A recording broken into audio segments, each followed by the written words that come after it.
All life form strives to the max of its potential except human beings. All life form strives to the max of its potential except human beings. How tall will a tree grow? As tall as it possibly can. You never heard of a tree growing half as high as it could. No, trees don't grow half.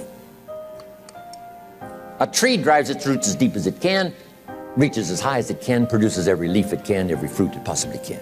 To the max. Every life form strives to the max, except human beings.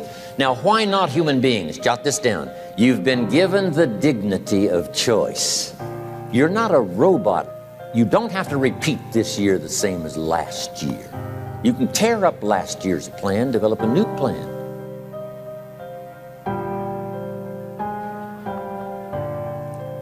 So, the dignity of being a human being.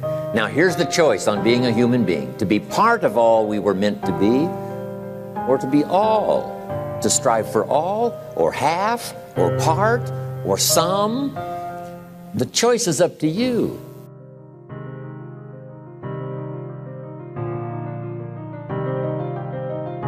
Life is not just the passing of time. Life is not just the passing of time. Life is a collection of experiences, their frequency,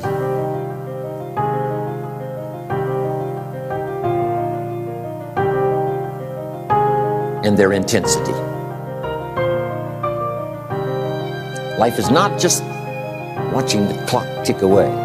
Life is a collection of experiences, their intensity, their frequency.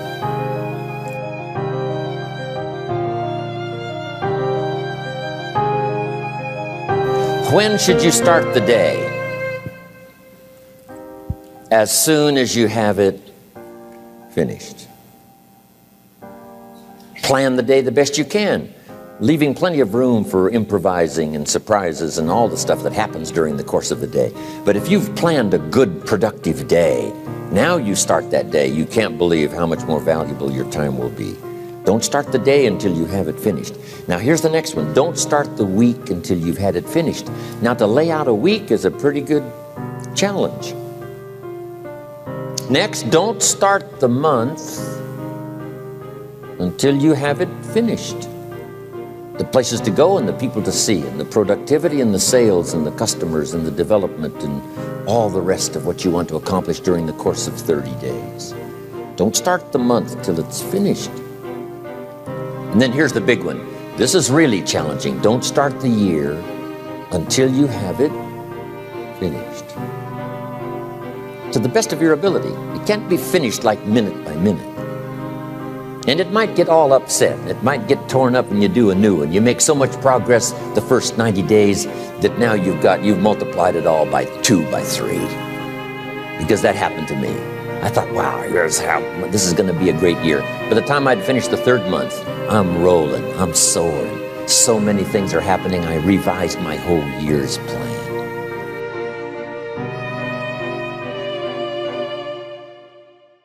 I got better.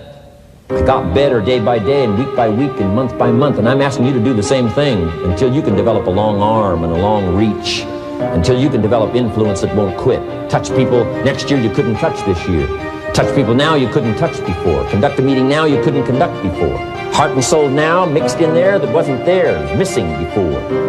I'm asking all of you to get better in spite of the winters, in spite of the downturn, the money downturn, the social downturn, the personal downturn, whatever it is. Just get stronger. Get better.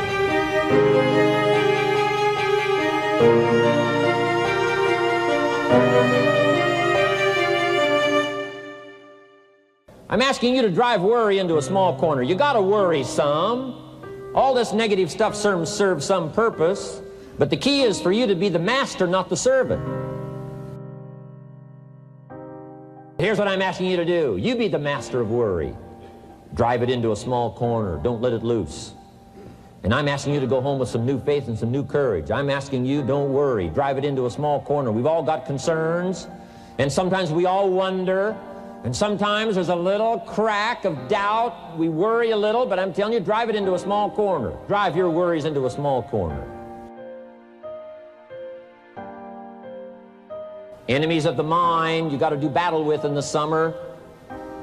One is pessimism, that tries to get you only to see the negative side. Of course, there's the negative side. Life is part negative. What else is new?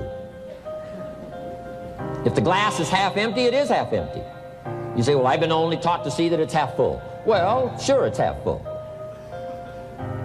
But it's also half empty. I mean, can't you handle that? I mean, you know, that's not too difficult. But here's what pessimism would try to get you to do. Believe that it's only half empty. And when pessimism comes to your mind, you've got to educate pessimism, because pessimism is stupid. Pessimism tries to get you to believe that it's only half empty. Of course it's half empty, but it's not only half empty. It's also half full. I'm asking you to be in charge. Be in charge of your own mind. Be in charge of your own destiny. Do battle with your enemy. Do battle with your enemies. Take sword to your enemies. Whatever's going to destroy those values, take sword to it. If it's worry, take sword to it. If it's threat, threaten back. Take your harvest and all that comes your way with full responsibility. Don't complain.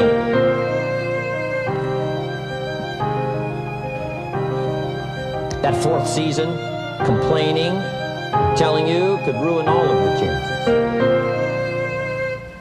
Complaining sometimes starts as an infection. If you don't take care of it, it becomes a disease. Do battle with it. In the harvest time, reap your harvest without complaint. It's your crop, you sowed it. You either made the calls or didn't make the calls. You wrote the letters, you didn't write the letters. You were steady or you weren't steady.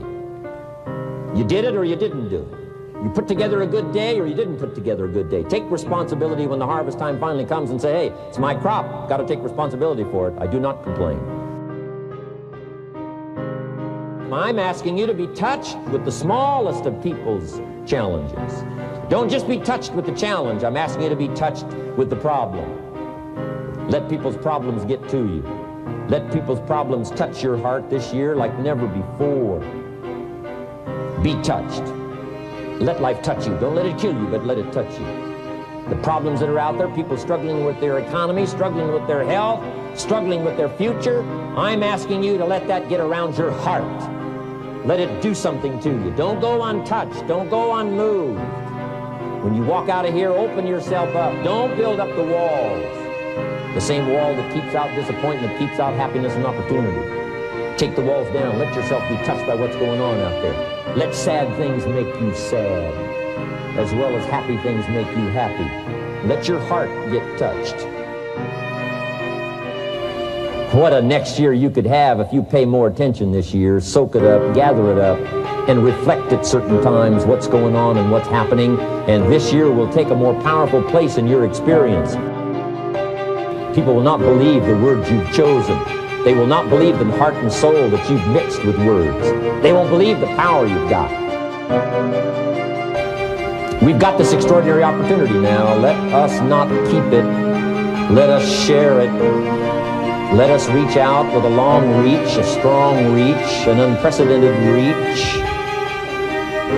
Let us reach out and touch people not just with our opportunity. Let's touch people with our lives. Let's touch people with our experiences. Let's touch people with our heart and soul. But here's what I did. I worked around the clock, so that I would make up in numbers what I lacked in skill. When you're new, you make up in numbers what you lack in skill. Now, when you become more skillful, the numbers can go down. But at first, if you want to compete or if you want to really get good, you've got to put in the numbers. I'll tell you what's really going to serve you well, and that's the excitement you feel inside that isn't even probably expressed on the outside, the excitement that runs deep, the excitement that stirs commitment, the excitement that stirs courage. Give me the chance and I will get the job done. That kind of excitement.